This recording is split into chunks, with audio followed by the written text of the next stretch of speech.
Stirring the mushroom coffee with chopsticks, using the vortex method, the only true way to optimize the taste of your mushroom coffee at the molecular level. Good morning. Welcome to the Daybreak Show. I am the Sultan. We'll get started, but first, mushroom coffee.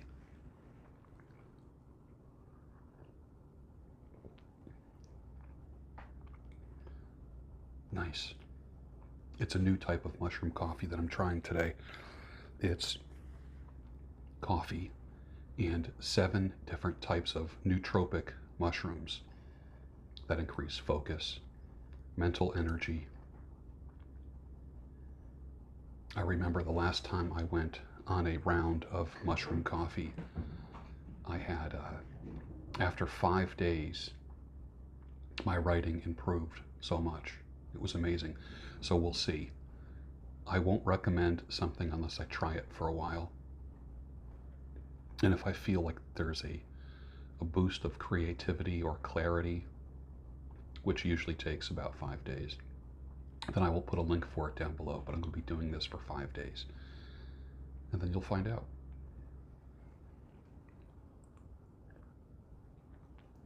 Something occurred to me this morning. I got up at 4:30. It's now at about 4:50, so I've been up for 20 minutes. Had a good night's sleep.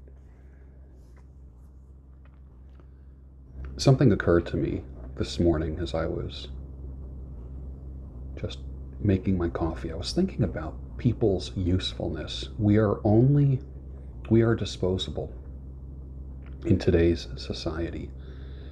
We are valuable as long as we are useful on the job. If you've ever gotten laid off, if your position has ever been eliminated, it shows you how useful you really are. If you've ever been divorced or broken up with, you're no longer useful. You no longer serve a purpose. Which leads me to encourage you to do this. Be useful to yourself. Don't live your life for others only to be disposed of. Many times in the piping world, there's different kinds of lighters. Zippo lighters that you take care of, things that you would pass down for generations. And then there's the kind of lighters that you use them. They run out of the butane. And then when they're done, it no longer can light a pipe. When they're no longer useful, you throw them out. People have become the same way. That is why I've made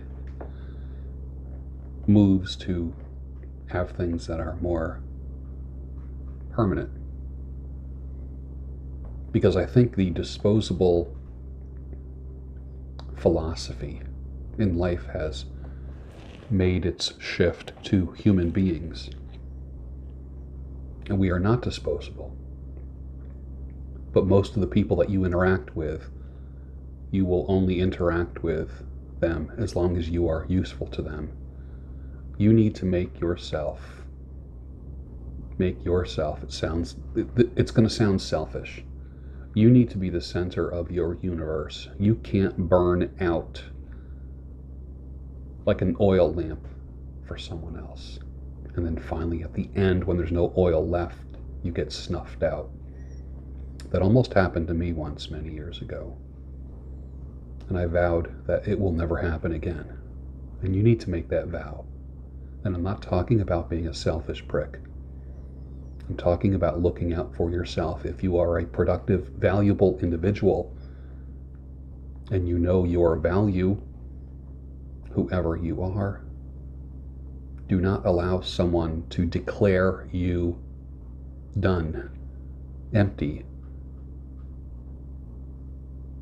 not useful anymore. Become useful to yourself, because you would never throw yourself away, would you? Let's get started with the show.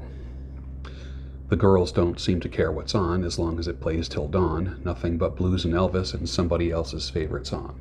Steely Dan, 1977. Let's go crash that party down in Normaltown tonight. The B-52s, 1990. Happiness is a muse that gets up at the same time you do every day, and ideally drinks coffee with you. I'm not asking for much. I just want you to be 90% of what you say you are.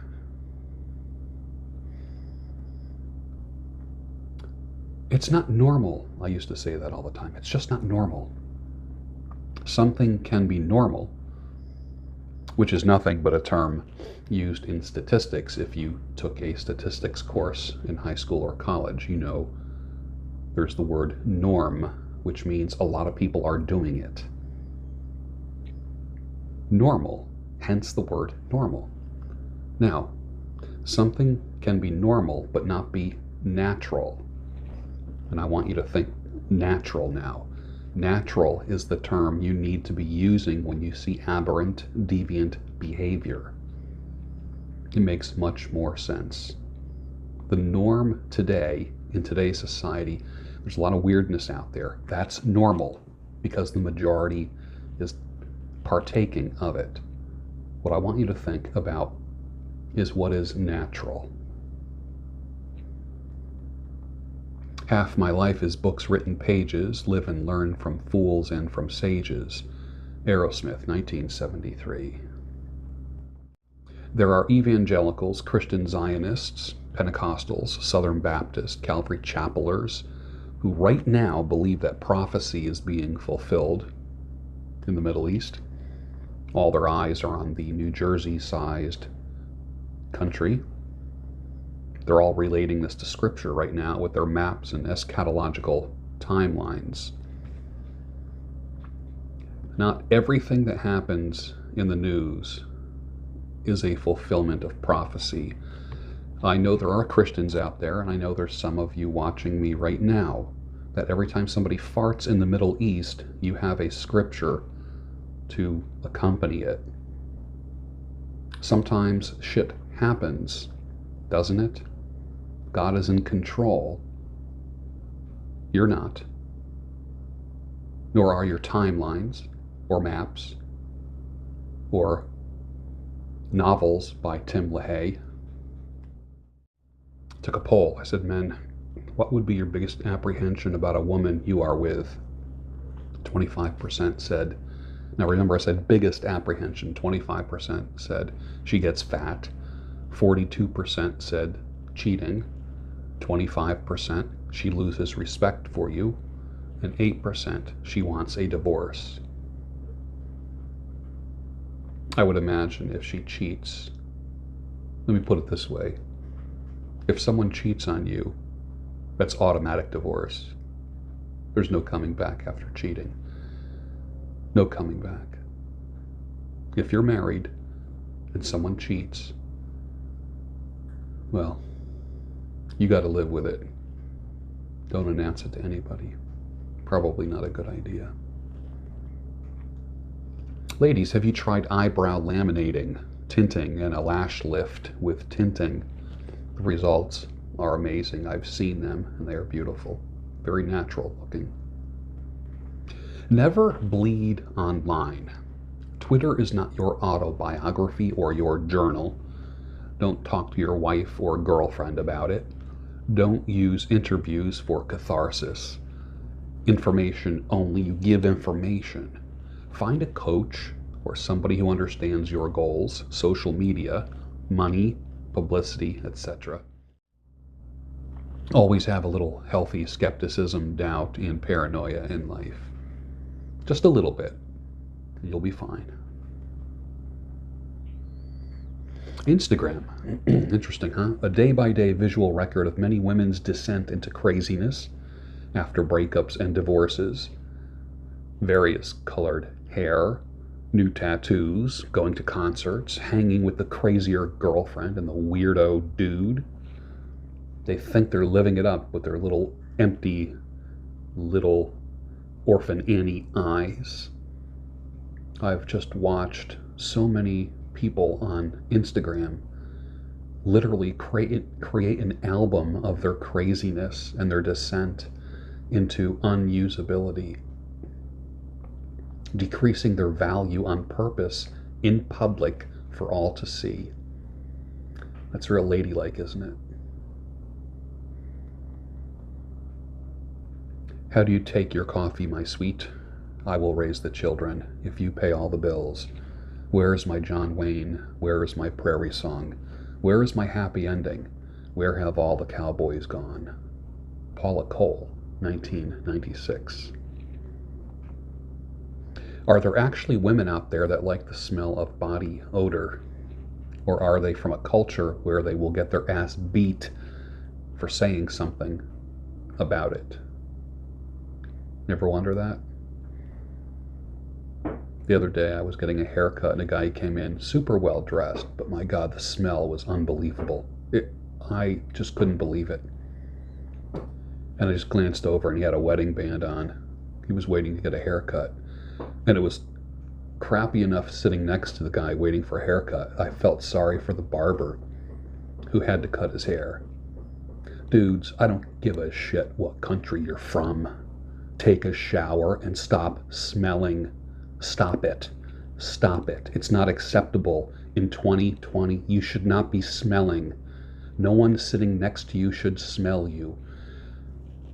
Also, all of you cologne heads, no one should be able to smell your cologne unless it's your girlfriend or your wife. When they get close enough to you, don't soak yourself in cologne. That's disgusting as well. So we have two ends of the spectrum. Take a shower, use deodorant, clean yourself up. It's 2020. I don't care how nice you look. I don't care how much money you make. Take a damn shower, dude. Please. Clean yourself every day. Do it. I don't care what your culture says. If you're in America, take a shower. Don't smell. If you're in another country, do as the Romans do. Do whatever you want to do. But honestly, for most people in the civilized world in 2020, when people smell, if you're not a homeless dude who's obviously going to smell, seriously, take a shower, brush your teeth, floss those damn teeth, wear deodorant. I can't believe I even have to say this in 2020. Just do it. All right? I'm not mad at you. I just want you to do that. Okay? I know solid Christian people in the United Methodist Church who will stay because they will say, well, our particular church doesn't believe in that. Okay, dude, where do you think your tithes have gone for the past 25 years? If you're in that denomination, a portion of your tithes supported that. So much for the United Methodist Church. Bye-bye. I took a poll. I said, men, are you the get down on one knee and propose kind of guy? 47% said yes, get down on that knee. 53% said heck no. To me, getting down on one knee, I know it's traditional for many people, and I'm not making fun of anybody, but for me it sounds more like begging. If I get married again, which I hope I will someday, I'll just be asking. Well, you know what? Not asking. Getting married is the conclusion that you come to when you want to spend time together with somebody, and not just temporarily. It's a natural conclusion that you come to. Not something you get on one knee, whip out a ring, keep your fingers crossed, and hope she says yes. That's been romanticized. I'm not a big fan of that at all.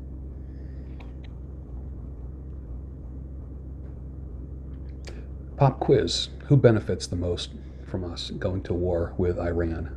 The United States going to war with Iran. Hint, it's not the U.S. that benefits. Who do you think benefits from it? Put your answer down below. Derek says this, I don't know what you call this community on Twitter, Red Pill, Manosphere, Trad, PUA, and much more. Many of these young guys know their stuff, but I will admit that I also follow George Bruno because I know this man has got more life experience than these guys have been alive. Thank you, Derek. You're a smart young man. And last but not least, when there's cash flow in your life, you never have to kiss anyone's ass. And with that, finish your mushroom coffee. I'll see you tomorrow on the Daybreak Show, the only true home of sanity, clarity, and reason.